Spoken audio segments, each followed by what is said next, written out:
نحمده ونصلي على رسوله الكريم اما بعد السلام علیکم ورحمۃ اللہ وبرکاتہ۔ میرے محترم بھائیوں اور پیاری بہنوں، نماز وہ عظیم عبادت ہے جو بندے کو ہر روز کئی مرتبہ اپنے رب کے سامنے کھڑا ہونے کا شرف عطا کرتی ہے، لیکن عبادت اسی وقت کامل ہوتی ہے جب اسے صحیح علم کے ساتھ ادا کیا جائے۔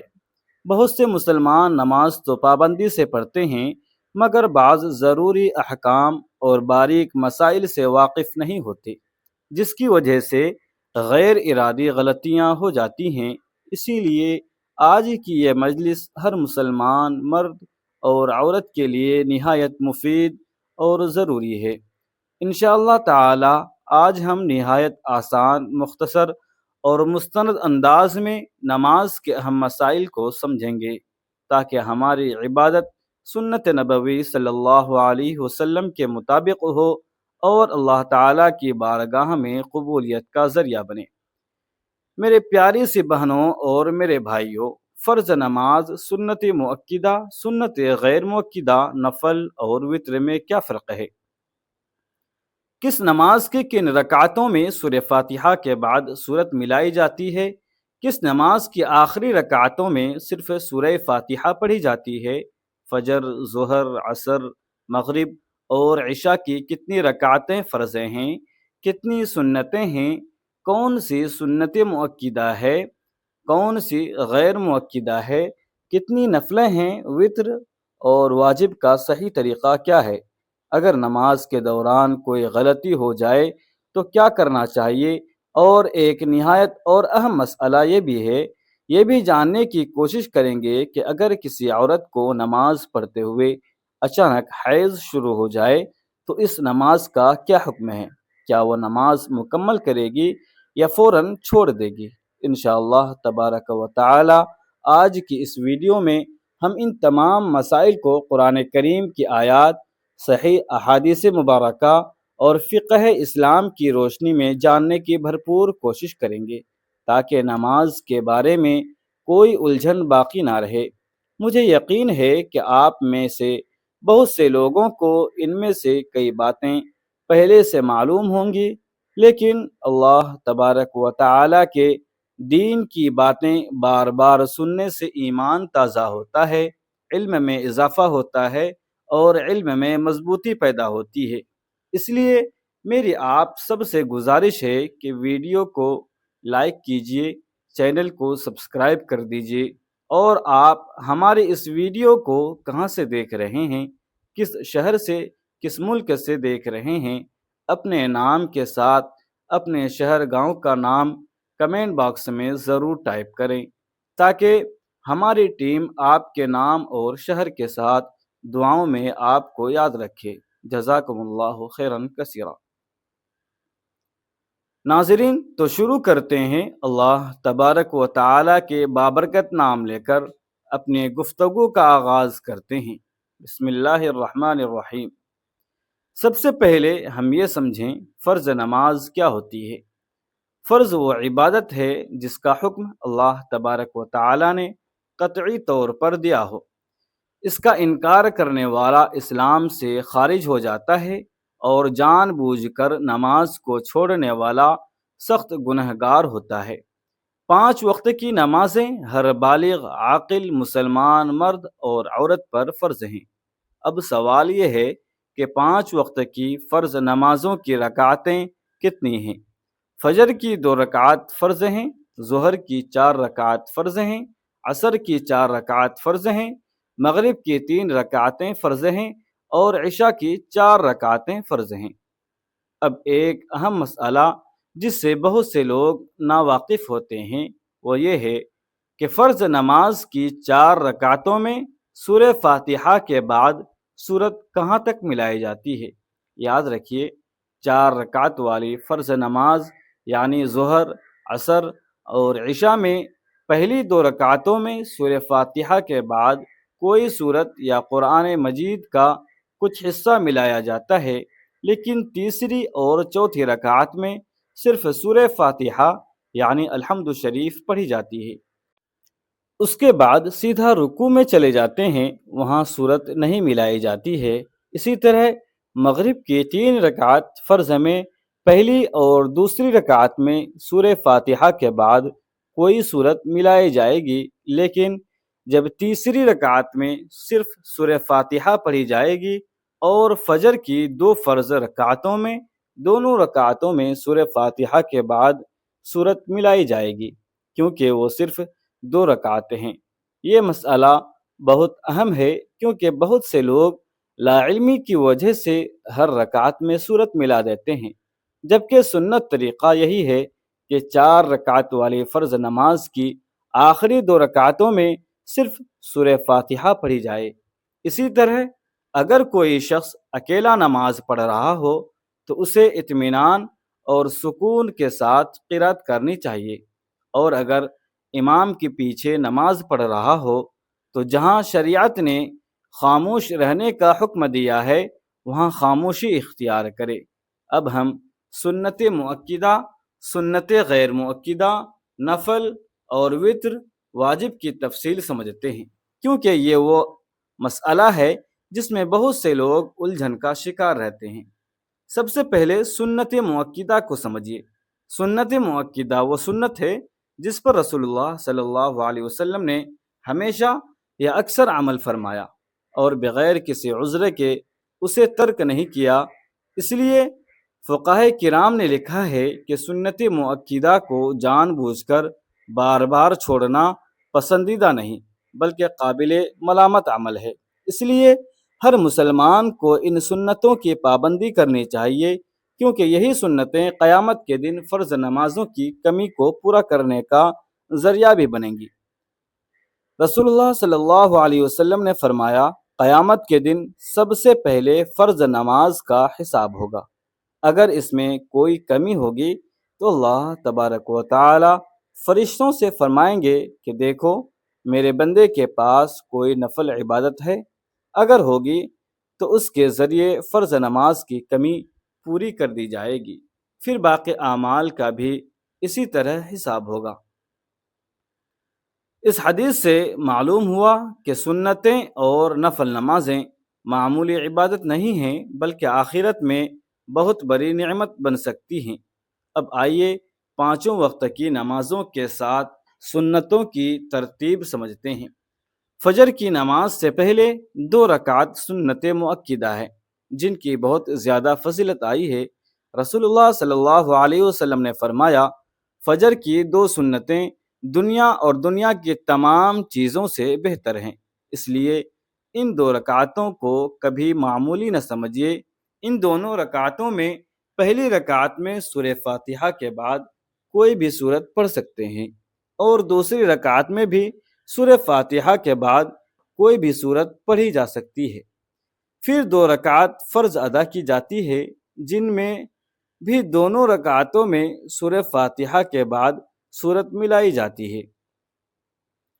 اب ظہر کی نماز کو سمجھنے کی کوشش کرتے ہیں کہ ظہر سے پہلے 4 رکعت سنت مؤکدہ پڑھی جاتی ہے، پھر 4 رکعت فرض ادا کی جاتی ہے، اور فرض کے بعد 2 رکعت سنت مؤکدہ پڑھی جاتی ہے۔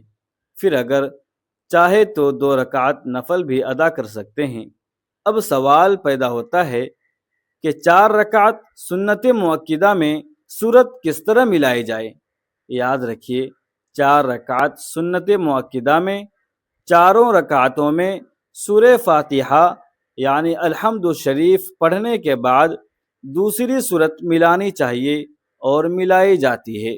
یہی سنت طریقہ ہے، کیونکہ سنت اور نفل نمازوں میں ہر رکعت میں سورہ فاتحہ کے بعد سورت پڑھی جاتی ہے، جبکہ 4 رکعت فرض نمازوں میں صرف پہلی 2 رکعتوں میں سورت ملائی جاتی ہے، آخری 2 رکعتوں میں نہیں۔ اسی طرح عصر کی نماز سے پہلے 4 رکعت سنت غیر مؤکدہ ہے، اگر کوئی پڑھ لے تو بہت زیادہ ثواب ہے، اور اگر کسی وجہ سے نہ پڑھ سکے تو کوئی گناہ نہیں۔ اس کے بعد 4 رکعت فرض نماز ہے، پہلی 2 رکعتوں میں سورہ فاتحہ کے بعد کوئی سورت پڑھی جائے گی، جبکہ آخری 2 رکعتوں میں صرف سورہ فاتحہ پڑھی جائے گی۔ تو میرے عزیز بھائیوں اور پیاری بہنوں، یہاں تک ایک اہم اصول یاد رکھ لیجئے کہ 2 رکعت والی ہر نماز میں دونوں رکعتوں میں سورہ فاتحہ کے بعد سورت پڑھی جائے گی، اور اگر 4 رکعت والی سنت اور نفل نمازوں میں بھی چاروں رکعتوں میں سورہ فاتحہ کے بعد سورت پڑھی جائے گی، لیکن 4 رکعت والی فرض نمازوں میں صرف پہلی 2 رکعتوں میں سورت ہوگی، آخری 2 رکعتوں میں صرف سورہ فاتحہ پڑھی جائے گی۔ یہی نبی کریم صلی اللہ علیہ وسلم کا مبارک طریقہ ہے، اور اسی پر امت کا عمل چلا آ رہا ہے۔ اب ہم مغرب کی نماز کی ترتیب کو سمجھتے ہیں، کیونکہ یہاں بھی بہت سے لوگ قرأت کے مسئلے میں غلطی کر بیٹھتے ہیں۔ مغرب کی نماز میں پہلے 3 رکعت فرض نماز ادا کی جاتی ہے۔ پہلی رکعت میں سورہ فاتحہ کے بعد کوئی سورت ملائی جاتی ہے، دوسری رکعت میں بھی سورہ فاتحہ کے بعد سورت ملائی جاتی ہے، لیکن جب تیسری رکعت کے لیے آپ کھڑے ہوں گے تو صرف سورہ فاتحہ یعنی الحمد شریف پڑھی جائے گی، اس کے بعد سیدھا رکوع میں چلے جائیں گے، لیکن تیسری رکعت میں سورت نہیں ملائی جائے گی، کیونکہ یہ فرض نماز ہے۔ پھر فرض کے بعد 2 رکعت سنت مؤکدہ ادا کی جائے گی، اور ان دونوں رکعتوں میں سورہ فاتحہ کے بعد سورت ملائی جاتی ہے۔ اس کے بعد اگر کوئی چاہے تو 2 رکعت نفل بھی پڑھ سکتا ہے، اور ان دونوں رکعتوں میں بھی سورہ فاتحہ کے بعد سورت پڑھی جائے گی۔ اب آئیے عشاء کی نماز کو سمجھتے ہیں۔ عشاء میں پہلے 4 رکعت فرض ہے۔ پہلی 2 رکعتوں میں سورہ فاتحہ کے بعد سورت ملائی جائے گی، جبکہ تیسری اور چوتھی رکعت میں صرف سورہ فاتحہ پڑھی جائے گی۔ اس کے بعد 2 رکعت سنت مؤکدہ ہے، اور ان دونوں رکعتوں میں سورہ فاتحہ یعنی الحمد شریف کے بعد سورت ملائی جائے گی۔ پھر 2 رکعت نفل نماز پڑھیں گے، اس میں بھی دونوں رکعتوں میں سورہ فاتحہ کے بعد سورت ملائی جائے گی۔ اب اس کے بعد 3 رکعت وتر واجب ادا کیے جاتے ہیں۔ اب وتر واجب کا صحیح طریقہ بھی اچھی طرح سمجھ لیجئے، کیونکہ بہت سے لوگ اس میں بھی غلطی کر دیتے ہیں۔ پہلی رکعت میں سورہ فاتحہ کے بعد سورت ملائی جائے گی، اسی طرح دوسری رکعت میں بھی سورہ فاتحہ کے بعد سورت ملائی جائے گی، اس کے بعد قاعدہ کریں گے۔ پھر تیسری رکعت میں جب آپ کھڑے ہوں گے تو سورہ فاتحہ پڑھیں گے، پھر اس میں بھی آپ کو اس میں کیا کرنا ہے، اس میں بھی آپ کو سورت ملانی پڑے گی، اس میں بھی سورت ملائی جائے گی۔ پھر سورت ختم ہونے کے بعد اللہ اکبر کہہ کر ہاتھ کانوں تک اٹھائے جائیں گے، جس طرح آپ پہلے تکبیر تحریمہ کے وقت اٹھائے تھے، اور دوبارہ ہاتھ باندھ کر دعائے قنوت اللہم انا نستعینک ونستغفرک پوری پڑھی جائے گی۔ اس کے بعد اللہ اکبر کہہ کر رکوع میں چلے جائیں گے۔ یہی وتر واجب کا مسنون اور معروف طریقہ ہے۔ یہاں ایک بہت اہم بات یاد رکھیے کہ 4 رکعت والی سنت نماز ہو یا 4 رکعت والی نفل نماز ہو، ان کی ہر رکعت میں سورہ فاتحہ کے بعد سورت پڑھی جائے گی، جبکہ 4 رکعت والی فرض نماز میں صرف پہلی 2 رکعتوں میں سورت ہوگی، آخری 2 رکعتوں میں صرف سورہ فاتحہ پڑھی جائے گی۔ یہی فرق سب سے زیادہ یاد رکھنے کی ضرورت ہے۔ جناب رسول اکرم صلی اللہ علیہ وسلم نے فرمایا، صلو کما رأیتمونی اصلی، یعنی نماز اس طرح پڑھو جس طرح تم نے مجھے نماز پڑھتے ہوئے دیکھا ہے۔ اسی لیے ہماری کوشش ہونی چاہیے کہ ہم اپنی نماز کو نبی کریم صلی اللہ علیہ وسلم کے طریقے کے مطابق ادا کریں، نہ اپنی طرف سے کوئی اضافہ کریں اور نہ کسی سنت کو چھوڑیں۔ تو میرے عزیز بھائیوں اور پیاری بہنوں، اگر آج آپ نے یہ فرق اچھی طرح سمجھ لیا ہے کہ فرض نماز میں کہاں صورت ملانی چاہیے اور سنت نفل اور وطر میں کہاں صورت ملانی ہے، تو انشاءاللہ آپ کی نماز پہلے سے زیادہ درست اور خوبصورت ہو جائے گی، اور یہی علم آگے اپنے گھر والوں اور بچوں تک بھی ضرور پہنچائیے، کیونکہ نبی کریم صلی اللہ علیہ وسلم نے فرمایا تم میں بہترین وہ ہے جو دین کی بات سیکھے اور دوسروں کو بھی سکھائے۔ اب آخر میں ایک نہایت اہم مسئلہ بھی سمجھ لیتے ہیں، جس کا جاننا ہر مسلمان مرد اور عورت کے لیے بھی ضروری ہے، اور وہ یہ ہے کہ اگر نماز پڑھتے ہوئے کسی عورت کو اچانک حیض شروع ہو جائے تو اس کا کیا حکم ہے؟ تو یاد رکھیے، جیسے ہی عورت کو یقین ہو جائے کہ حیض شروع ہو گیا ہے تو اسی وقت نماز چھوڑ دے، کیونکہ حیض کی حالت میں نماز پڑھنا جائز نہیں۔ اگر نماز کے دوران ایک قطرہ بھی حیض کا آ گیا تو وہ نماز مکمل نہیں کرے گی، بلکہ فوراً اسی وقت نماز کو ختم کر دے گی، اور اس نماز کو بعد میں قضا بھی نہیں کرے گی، کیونکہ حضرت عائشہ صدیقہ رضی اللہ تعالی عنہ فرماتی ہیں کہ ہمیں رسول اللہ صلی اللہ علیہ وسلم کے زمانے میں حیض آتا تھا تو ہمیں روزوں کی قضا کا حکم دیا جاتا تھا، لیکن نمازوں کی قضا کا حکم نہیں دیا جاتا تھا۔ یہی حدیث صحیح بخاری اور صحیح مسلم میں موجود ہے۔ اس سے معلوم ہوا کہ حیض کی وجہ سے جو فرض نماز چھوٹ جائے اس کی قضا عورت پر لازم نہیں، لیکن روزوں کی قضا بعد میں رکھنی ہوگی۔ اسی طرح اگر کسی عورت کا حیض ختم ہو جائے اور نماز کا وقت باقی ہو تو وہ پہلے غسل کرے، پھر اگر اتنا وقت باقی ہے کہ نماز ادا کی جا سکتی ہے تو وہ نماز ضرور ادا کرے، کیونکہ اب وہ پاک ہو چکی ہے اور نماز اس پر فرض ہو گئی ہے۔ تو میرے پیارے بھائیوں اور پیاری بہنوں، نماز دین کا ستون ہے، اور یہی وہ عبادت ہے جس کے بارے میں قیامت کے دن سب سے پہلے سوال ہوگا۔ اس لیے ہر مسلمان کو چاہیے کہ نماز کے مسائل کو اچھی طریقے سے اور اچھی طرح سے سیکھے، اپنی نماز کو جناب رسول اکرم صلی اللہ علیہ وسلم کے طریقے کے مطابق ادا کرے، اور اپنے بچوں اور گھر والوں کو بھی یہی تعلیم دے، کیونکہ صحیح علم ہی صحیح عمل کی بنیاد ہے۔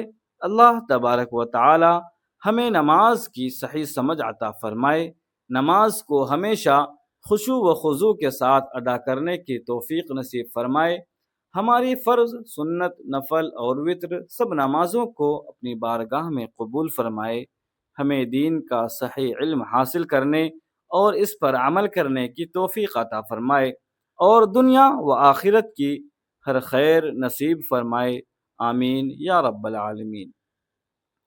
ناظرین، اگر آج کی یہ معلومات آپ کے لیے مفید ثابت ہوئی ہو تو اس ویڈیو کو ضرور لائک کیجیے، تاکہ زیادہ سے زیادہ مسلمانوں تک صحیح دینی معلومات پہنچ سکے۔ اگر آپ ابھی تک ہمارے چینل دینی وائس سے نہیں جڑے ہیں تو ابھی سبسکرائب کر لیجیے، اور ساتھ موجود بیل آئیکن کو بھی ضرور دبا دیجیے، تاکہ قرآن و حدیث کی روشنی میں آنے والی ہر نئی ویڈیو سب سے پہلے آپ تک پہنچ سکے۔ اس ویڈیو کو اپنے والدین، رشتہ داروں، دوستوں اور تمام مسلمانوں کے ساتھ ضرور شیئر کیجیے، اور کمنٹ باکس میں ماشاءاللہ لکھنے کے ساتھ اپنا نام، شہر، گاؤں اور ملک بھی ضرور لکھیں، تاکہ ہماری ٹیم آپ سب کو اپنی دعاؤں میں یاد رکھ سکے۔ انشاءاللہ تعالی اگلی ویڈیو میں ایک اور اہم اسلامی مسئلہ قرآن و سنت کی روشنی میں سیکھیں گے۔ اللہ حافظ۔